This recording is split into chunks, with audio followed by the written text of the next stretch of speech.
اور وہ جبریل کو اندر آنے سے روک رہی ہے.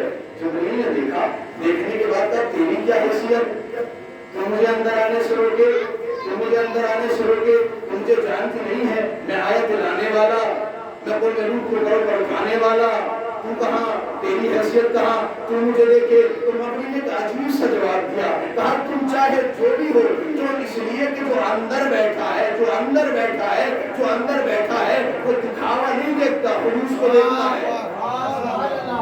جو اندر بیٹھا ہے وہ نیت کو دیکھتا ہے, وہ نیت کو دیکھتا ہے. اور کہا کہ تو کیا روکے گی مجھے, تیری حیثیت کیا ہے, تو کہاں سے مجھے روک لے گی, ابھی جاؤں گا اندر چلاؤں گا. مکڑی کو آیا غصہ, آنے کے بعد جبریل اگر اتنا ہی بھروسہ ہے تو آ جاؤ. جبریل نے کہا تو مجھے روک رہی ہے, اگر میں اپنی پھونک ماروں تو نظارہ ٹوٹ سکتا ہے. کہا اتنا اعتبار, کہاں مجھے اتنا اعتبار ہے, کہا اگر اتنا اعتبار ہے تو آزما لو. جبریل نے پھونک ماری, جالا نہیں ٹوٹا. جانتے ہیں کون ہے جبریل, آیت لانے والا, کوئی روح کو اوپر پر اٹھانے والا. جبریل نے یہی تو کہا تھا, ارے اگر کوئی پرندہ تیرے پاس سے گزر جائے تو تیرا جالا ٹوٹ جائے گا. تم مجھے کہاں سے خلوص سنا رہا ہوں, خلوص سنیے گا. کیا کہا کہ توڑ لو, اگر اتنی ہمت ہے تو. پھونک ماری, جالا نہیں ٹوٹا. خلوص سنا رہا ہوں, سنیے گا. پھونک ماری, جالا نہیں ٹوٹا. جبریل دیکھ رہے ہیں, ایک انہیں کو بڑھایا, جالا نہیں ٹوٹا. دو کو بڑھایا, جالا نہیں ٹوٹا. حتیٰ کہ جبریل نے اپنا پورا ہاتھ لگا دیا, جالا نہیں ٹوٹا. مکڑی بڑے جوش کے ساتھ بیٹھی ہوئی ہے. اب جبریل نے اپنے دونوں ہاتھوں کو لگایا, جالا نہیں ٹوٹا. اب جیسے ہی جبریل نے منظر دیکھا, دیکھنے کے بعد دو قدم پیچھے ہٹے, ہٹنے کے بعد اپنے ہاتھوں کو اٹھایا, اٹھانے کے بعد کہا یا علی مدد. اب جبریل نے جیسے ہی کہا, مکڑی اپنی جگہ کو چھوڑنے کے بعد جبریل کے قدموں میں گر گئی. کہا جبریل کسی کا نام نہ لینا, اسی کا نام نہ لینا. جبریل نے کہا جو, کہا اتنا غرور اسی کے نام پر ہی تو تھا, اسی کا نام لینا.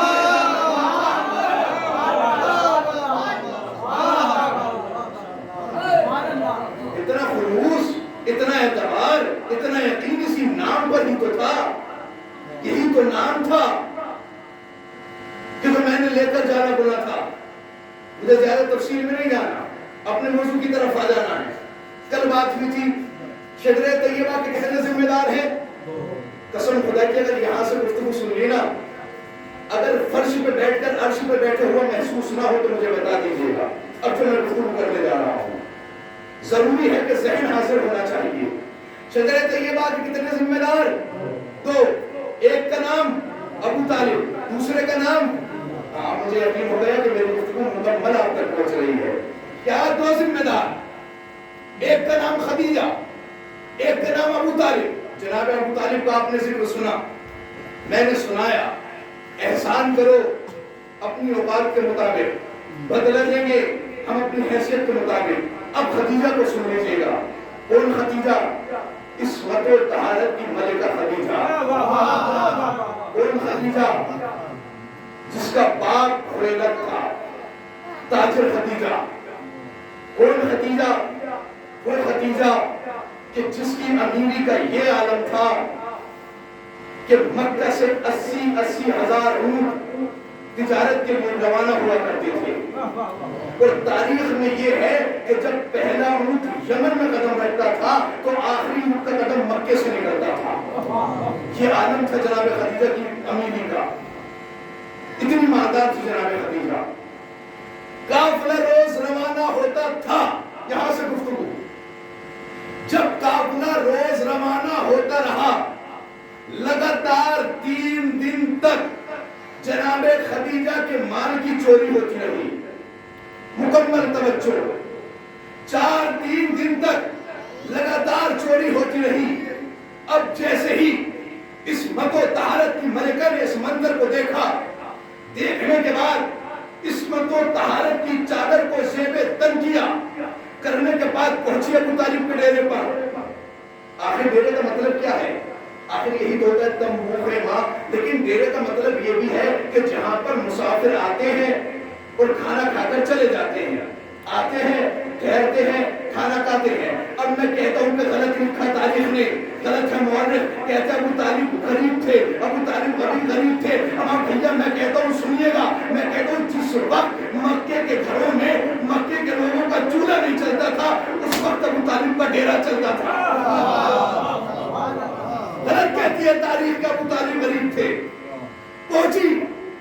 پہنچنے کے بعد کہا بلاؤ ابو طالب کو, سردار مکہ کو بلاؤ.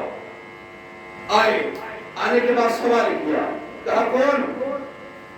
کہا میں خویلد کی بیٹی خدیجہ ہوں, میرا باپ بھی تاجر تھا, میں بھی تاجر ہوں. جناب ابو طالب نے کہا مسئلہ کیا ہے؟ کہا مسئلہ یہ ہے کہ 3 دن سے میرا مال لگاتار چوری ہو رہا ہے.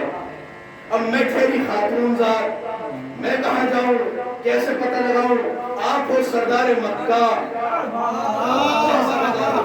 آپ ہو سردار مکہ, آپ پتہ لگاؤ کہ چور کون ہے. ابو طالب نے فوراً اس سوال کو سننے کے بعد فوراً کہہ دیا جاؤ, کل سے چوری نہیں ہوگی.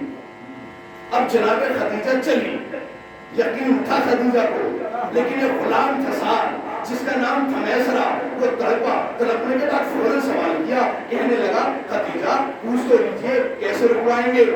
تیر بھیجیں گے, تبر بھیجیں گے, نیزے بھیجیں گے, گھوڑے بھیجیں گے؟ انہوں نے کہہ دیا اور آپ نے مان لیا. جناب خدیجہ نے پلٹ کر کہا کام پاگل کیوں ہوتا ہے, بڑے بڑے لوگوں سے چھوٹی چھوٹی باتیں نہیں کرتے, بڑے بڑے لوگوں سے چھوٹی چھوٹی باتیں نہیں کر سکتے. اب یہ منظر بدلا, اب میسرہ کا سوال تو وہاں بھیگی, اب میں تو پوچھنے کو کہا ہے, آپ مجھ پر ہی بھڑک رہی ہیں. فوراً جناب خدیجہ سے پوچھ تو لیجیے تیر سے, تبر سے, نیزے سے, گھوڑے سے کیسے فوجوں کو رکوائیں گے, کیسے چوری کو رکوائیں گے, کیسے چوری کو رکوائیں گے؟ جناب خدیجہ نے کہا ارے تو جانتا نہیں ہے یہ وہ کون لوگ ہیں؟ یہ وہ لوگ ہیں جو کہہ دیتے ہیں ہو جاتا ہے, جو کہہ دیتے ہیں ہو جاتا ہے. جناب خدیجہ آ گئی اپنے گھر اور فوراً سردار مکہ نے کہا جاؤ, اور جانے کے بعد مکہ کے جتنے بھی چودھری ہیں سب کو جمع کر لو. مکہ کے سارے چودھری آ گئے ابو طالب کے گھر میں. ابو طالب نے کہا میرے پاس خویلد کی بیٹی خدیجہ آئی تھی. کہا کیوں؟ کہا آئی اس لیے تھی کہ اس کا مال تجارت کے لیے جاتا ہے, اور وہ مال لگاتار سے 3 دن سے چوری ہو رہا ہے. تو جملہ دینے جا رہا ہوں جس کی سماعت تک پہنچ گیا, قسم خدا کی ہاتھ نیچے نہیں رہے گا. کیا کہا؟ خویلد کی بیٹی خدیجہ آئی تھی, اس کا مال 3 دن سے لگاتار چوری ہو رہا ہے. تم ہو مکے کے بڑے لوگ, کرتے تم کچھ نہیں ہو, خرچے تمہارے سب چل رہے ہیں. جناب ابو طالب کی ذہانت کو دیکھیے گا, تم ہو مکے کے بڑے لوگ, کرتے تم کچھ نہیں ہو, خرچے تمہارے سب چل رہے ہیں. بھڑکنے لگا مجمع. بھڑکنے کے بعد کہا ابو طالب کیا اپنے گھر میں ہمیں ذلیل کرنے کے لیے بلایا ہے؟ ہم اچھے خاندان کے اچھے مرد ہیں. اگر ابو طالب کا جواب اب اچھا لگ جائے تو ہاتھوں کو بلند کر دیجیے گا. کیا کہا؟ فوراً کہا, 2 بار کہا اس نے کہ ہم اچھے خاندان کے اچھے مرد ہیں, ہم اچھے خاندان کے اچھے مرد ہیں. ابو طالب زیر ہو کر مسکرائے. مسکرانے کے بعد کہا عورت کا مال چرانا مردان کی نہیں ہے.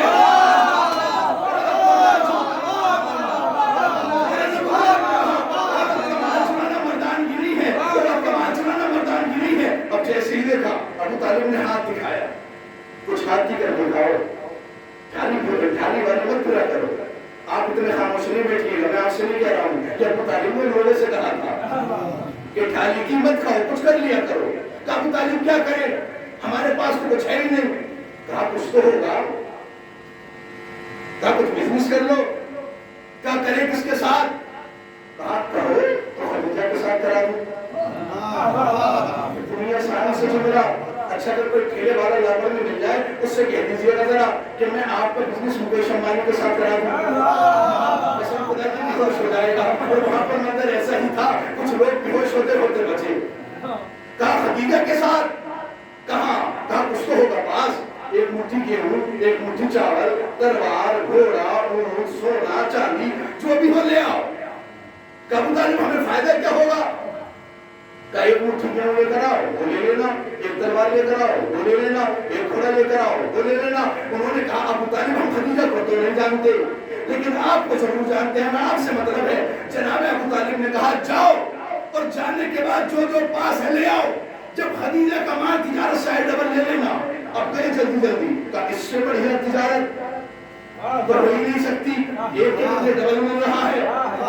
جانے کے بعد جس کے گھر گھوڑا تھا گھوڑا لے آیا, تلوار تھی تلوار لے آیا, سونا تھا سونا لے آیا, چاندی تھا سارا گھر کا سارا سامان لا کر رکھ دیا ابو طالب پہ آگے، کہا جاؤ اور جب خدیجہ کا مال واپس آ جائے ڈبل لے لینا۔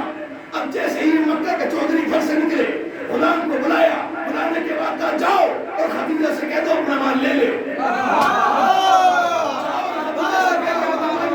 جو خدیجہ کا مال ہے لے لے۔ اب غلام نے سارے مال کو سمیٹا، سمیٹنے کے بعد خدیجہ کی خدمت میں پہنچا۔ جب خدیجہ نے مال کو دیکھا، کہا کیا سمیٹوں، یہ تو سارا کا سارا میرا ہے، کیا سمیٹوں، یہ تو سارا کا سارا میرا ہے۔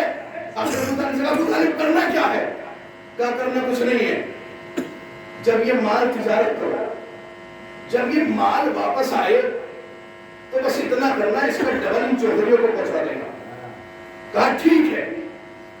سارے کے سارے اونٹ چلے، قافلہ چل رہا ہے، منظر ابو طالب نے تبدیل کر دیا۔ مکے کے جتنے بھی چور تھے سارے قافلے کے آگے آگے، مکے کے جتنے بھی چور تھے سارے قافلے کے آگے، ہٹو سائیڈ ہو جاؤ، کہا جو ہمارا مال آ رہا ہے۔ سلام ہو ابو طالب کی ذہانت پر کہ چوروں کو اس مقام پر بنا دیا۔ جان دو ابو طالب کی عظمت کو، اگر سمجھنا ہے تو ایسے سمجھو جو مکے کے چوروں کو ایک رات میں تاجر بنا دے، اسے ابو طالب کہتے ہیں۔ مکے کے سارے چور آگے آگے، اور پہنچے میں روڈ پر تو گھوم گھوم کر دیکھ رہے ہیں کہ ہمارا ساتھی تو نہیں آ گیا چور کرنے کے لیے۔ اب جب قافلہ بڑے انداز سے پہنچا، تجارت سے مال واپس آیا، میسرہ خدیجہ کی خدمت میں پہنچے۔ پہنچنے کے بعد کب بیوی، اپنے تو قافلے کا منظر ہی الگ تھا، نہ اونٹ کھولنے کی ضرورت پڑی، نہ باندھنے کی، نہ مال اتارنے کی ضرورت پڑی، نہ چڑھانے کی، بیچاروں نے انہوں نے ہی سب کر دیا۔ جب قافلہ پلٹا تو جناب خدیجہ کو ڈبل فائدہ ہوا۔ اب وہ بھی خویلد کی بیٹی، عصمت و طہارت کی ملکہ، ابو طالب بھی ٹھہرے عبد المطلب بلال۔ خدیجہ نے سارے مال کو اٹھایا ابو طالب کی خدمت میں، کہا ابو طالب یہ میری تجارت کا فائدہ نہیں ہے، تیری ذہانت کا فائدہ ہے، یہ میری تجارت کا فائدہ نہیں ہے، یہ ذہانت کا فائدہ ہے۔ اور کہا ابو طالب کرنا کیا ہے؟ اب مال رکھا ہے درمیان میں، ابو طالب بھی ٹھہرے عبد المطلب بلال، خدیجہ بھی ٹھہری خویلد کی بیٹی۔ ابو طالب مال کو لے نہیں رہے، خدیجہ اٹھا نہیں رہی، ابو طالب مال کو لے نہیں رہے، خدیجہ اٹھانے کا۔ ابو طالب یہ بتا دو بس کرنا کیا ہے؟ کہا کرو یہ، کل سے میرا ایک بھتیجا ہے جس کا نام محمد ہے، کل سے وہ آپ کے قافلے کے ساتھ جائے گا۔ اب خدیجہ کا قافلہ تیار ہوا۔ صبح ہی صبح خدیجہ کے آنگن میں دو چاند نمودار ہوئے، ایک کا نام ابو طالب، ایک کا نام محمد۔ اب خدیجہ نے دیکھا کہ میرے آنگن میں دو چاند ہیں، ایک کا نام ابو طالب، ایک کا نام محمد۔ اب جیسے ہی محمد کو دیکھا، دیکھنے کے بعد فوراً میسرہ پڑ رہا ہے، تو اب مجھے یہی ابو طالب کا بھتیجا محمد ہے، اب جس کی تصویر کو بچپن سے دل میں سجا رکھا ہے، اگر وہ نظر آئے تو کیسا محسوس ہوگا۔ پہنچنے کے بعد جناب خدیجہ نے فوراً کہا کہ اتنا کام کرو، سلام پڑھے محمد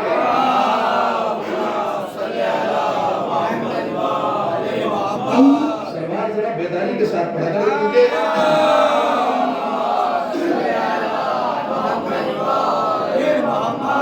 مجلس تیسری ہے، لیکن یقین مانیے گا دوسری یا تیسری ہی صلوات ہوگی۔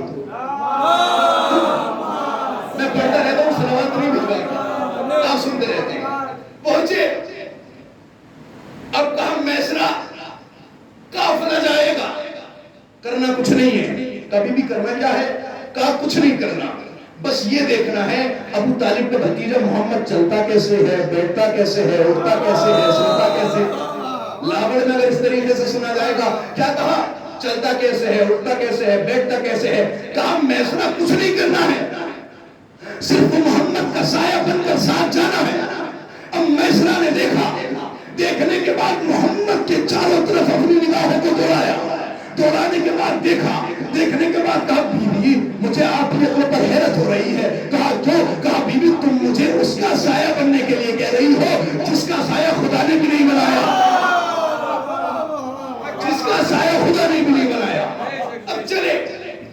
قافلہ چلتا ہے. آیا قافلہ واپس, جیسے ہی آیا کہا میسرا کچھ نہیں بتانا, کتنا نقصان ہوا, کتنا فائدہ ہوا, کتنے اونٹ بکے, کتنے نہیں بکے, کتنا مال سے تجارت ہوا, کتنا کیا ہوا, کچھ نہیں بتانا. بس یہ بتاؤ محمد اٹھتا کیسے ہے, بیٹھتا کیسے ہے, چلتا کیسے ہے, سوتا کیسے ہے. کہا بی بی کیا بتاؤ, پیاس لگتی تھی ٹھوکر مارتا تھا, پانی کا چشمہ بلاتا تھا. کیا بتاؤ بھوک لگتی تھی جنت سے کھانا آ جاتا تھا. کیا بتاؤ جب چلتا تھا تو ایسا لگتا تھا کہ جیسے بادل چھایا کر کر ساتھ چل رہے ہو. ایسا لگتا تھا جیسے بادل سایہ کر کر ساتھ چل رہے ہو. فوراً کہا کہ اب کچھ نہیں کرنا, مجھے کچھ نہیں چاہیے.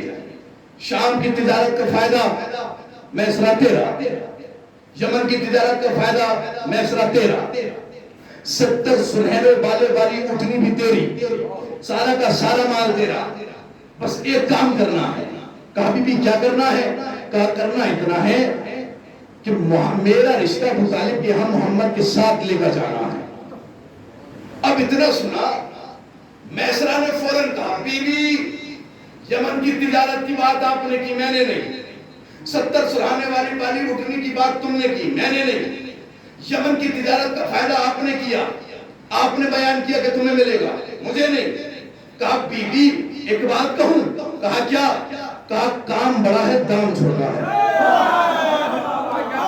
کام بڑا ہے دام چھوٹا ہے, کام بڑا ہے دام چھوٹا ہے, کام بڑا ہے دام چھوٹا ہے. کہا بی بی کا کرنا کیا ہے؟ کہا بی بی مجھے یمن کی تجارت نہیں چاہیے, مجھے مکے کی تجارت نہیں چاہیے, مجھے 70 سنہرے بالی اٹھنی نہیں چاہیے. کہا کرنا کیا ہے؟ کہا بی بی بس کرنا اتنا ہے, اگر محشر کے میدان میں جیت جاؤں تو اپنے نوازوں سے میری شفاعت کرا.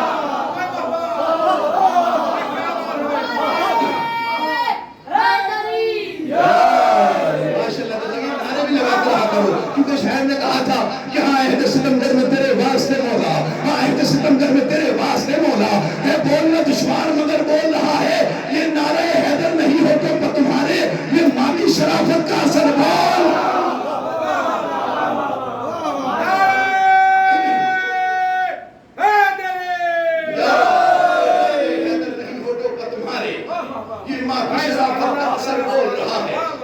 اب پہنچے ابو طالب.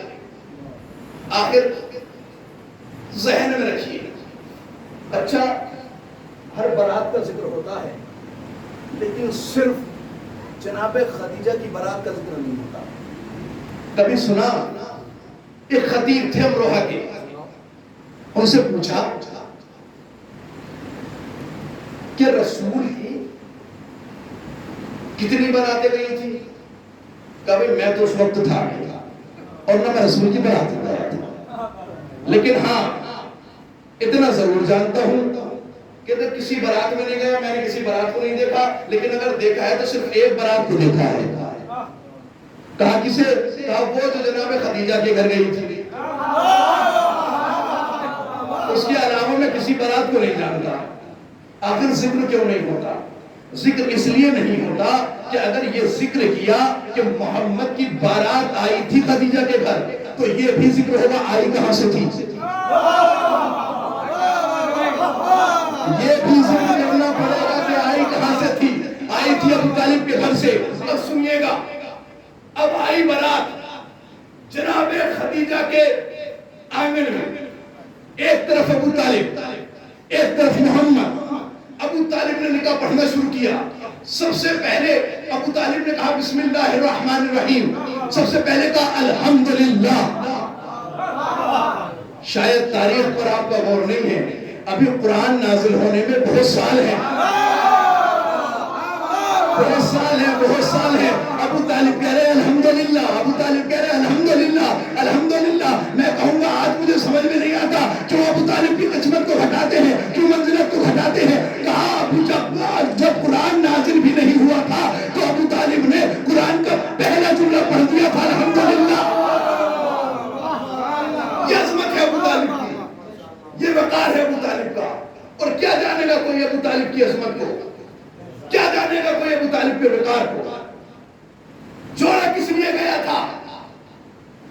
دونوں ملے, پیدا ہوئی جناب فاطمہ, دکھایا کیا تھا؟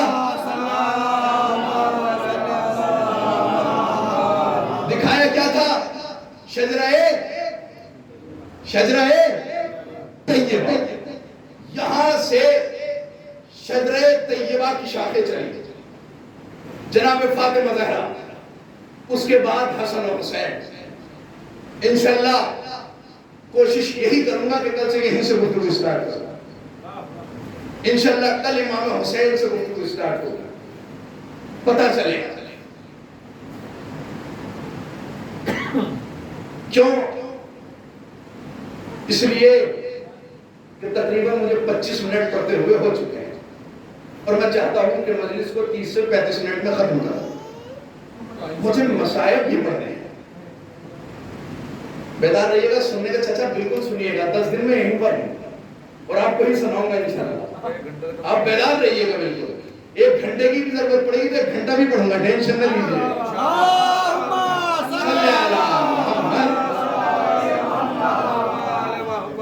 کیوں؟ مسئلہ یہ ہے کہ اگر انسان ڈائریکٹ اوپر پہنچ جائے نا تو نیچے آنا بہت مشکل ہو جاتا ہے.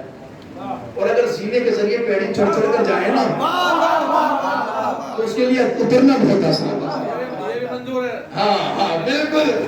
یہ جو ہے میں کوشش کر رہا ہوں کہ پیڑی اوپر چڑھوں. ڈائریکٹ مجھے اوپر نہیں جانا. جب اوپر پہنچوں گا تو انشاءاللہ آپ کی سماعت معراج پر ہوں گی.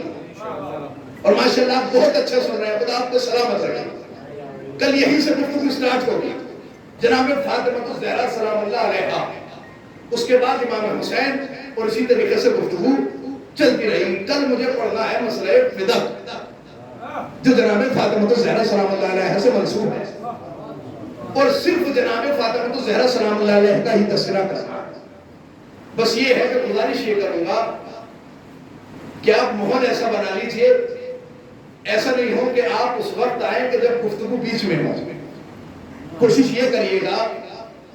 دیکھیے اکثر میں اب تھوڑا سے گزارش سمجھیے گا، میں تو آپ کا بچہ ہوں، اتنا بڑا کوئی عالم نہیں ہے. کہتے نا طالب علم ٹوٹے پھوٹے لفظ ہے وہ آپ کو سنا دیتا ہوں جو مولانا نواز ہے.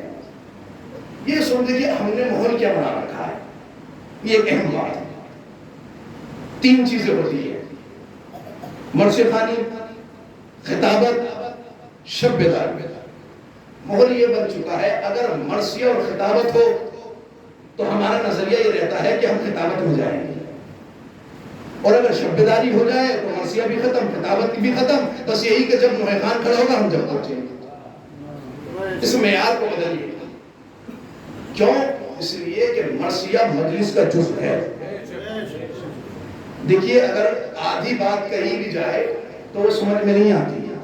جب آپ شروع سے آخر تک سنیں گے تبھی سمجھ میں آئے گا کہ بات کیا ہو رہی ہے. اور انشاءاللہ مجھے پورا یقین ہے کل سب وقت پر تشریف لائیں گے. ایک سلام پڑھے محمد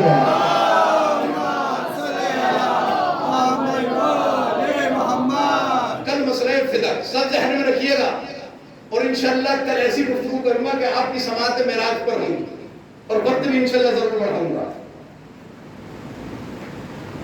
ہم روز سلام کر رہے ہیں، روز پڑھتا ہوں السلام علی الحسین وعلی علی بن الحسین وعلی اولاد الحسین وعلی اصحاب الحسین. ہم روز سلام کرتے ہیں. اور یہ بات ذہن میں رکھیے گا، خالی ہم حسین کو سلام نہیں کرتے. حسین کو امام زمانہ نے بھی سلام کیا ہے. خالی ہم درود سلام نہیں پڑھتے.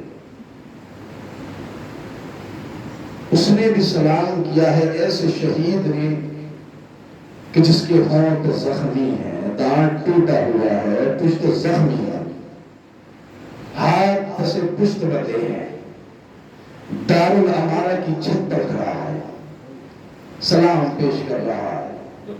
سلام یا حسین، سلام یا حسین. اسد آزاد سمجھ تو گئے ہوں نا میں کس کے مسائل پڑھنے والا. جناب مسلم غریب مسلم اسد آزاد جب جناب مسلم کو دارالامارہ کی چھت پر لے جایا گیا تو جناب مسلم سارے قطار رو رہے تھے. ایک ظالم نے سوال کیا مسلم تم تو بڑے بہادر ہو، تم تو بڑے شجاع ہو، لیکن تم رو کیوں رہے ہو؟ مسلم کہتے ہیں مجھے کبھی رونا نہیں آتا، لیکن صرف ایک بات ستاتی ہے، میں نے اپنے مولا کو خط لکھ دیا ہے، میرا حسین کوفے پہنچنے والا ہے، لیکن کوفے کا منظر میرے حسین کو پتا نہیں، میرا حسین کوفے پہنچنے والا ہے، حسین کو نہیں معلوم کہ کوفے کا منظر بدل چکا ہے، کوفے کے لوگ بے وفا ہو چکے۔ کہتے ہیں مسلم تمہارا حسین تو بڑا بہادر ہے، بڑا شجاع ہے، اور میں نے سنا ہے کہ حسین اکیلا نہیں آ رہا ہے، اس کے ساتھ عباس بھی ہے، علی اکبر بھی ہے، خالی حسین نہیں آ رہے ہیں۔ جناب مسلم کہتے ہیں مجھے سب سے زیادہ یہی بات تو ستا رہی ہے، میرا حسین مکہ، میرا حسین کوفے اکیلا نہیں آ رہا، مجھے یہی بات سب سے زیادہ ستا رہی ہے، ارے مجھے پتا ہے حسین کے ساتھ ننھی سکینہ بھی ہے، زینب بھی ساتھ ہے۔ جزاکم اللہ، جزاکم اللہ، خدا کو کوئی غم نہ دے سوائے غم مظلوم کربلا۔ عزادارو مجھے نہیں پتا مسلم نے کیا کیا حسین سے بات کی، لیکن سلام پیش کرتے رہتے دیکھ فارسی لوہے کے ایک بندہ آپ کے سامنے پیش کرتا ہوں، چند جملے پڑھنے جا رہا ہوں۔ عزادارو جناب مسلم کہتے تھے سلام یا حسین، آقا حسین کوفے نہ آئیے گا، کوفے کا منظر تبدیل ہو چکا ہے۔ فارسی لوہا کہتے ہیں، مسلم کہتے تھے اشک یتیمائے دخترم کافیس، اے مولا میری بچی یتیم ہو جائے گی، یہی کافی ہے مولا، سکینہ یتیمی برداشت نہ کر سکے، مولا میری بیٹی یتیم ہو جائے گی، یہی کافی ہے، مولا کوفے نہ آئیے گا۔ آگے کہتے ہیں سکینہ ندارت طاقت جدائی برگار، اے مولا سکینہ میں اتنی طاقت نہیں، ارے جو یتیمی برداشت کر سکے، مولا سکینہ آپ کے سینے پر سوتی ہے، سکینہ قید و زندان میں نہ سو سکے۔ عزادارو گریہ کرو خدا آپ کو کوئی غم نہ دے سوائے غم مظلوم کربلا۔ آگے جب بند لکھا جملہ کہا تو قیامت کر دی، جناب مسلم کہتے ہیں بازار کوفہ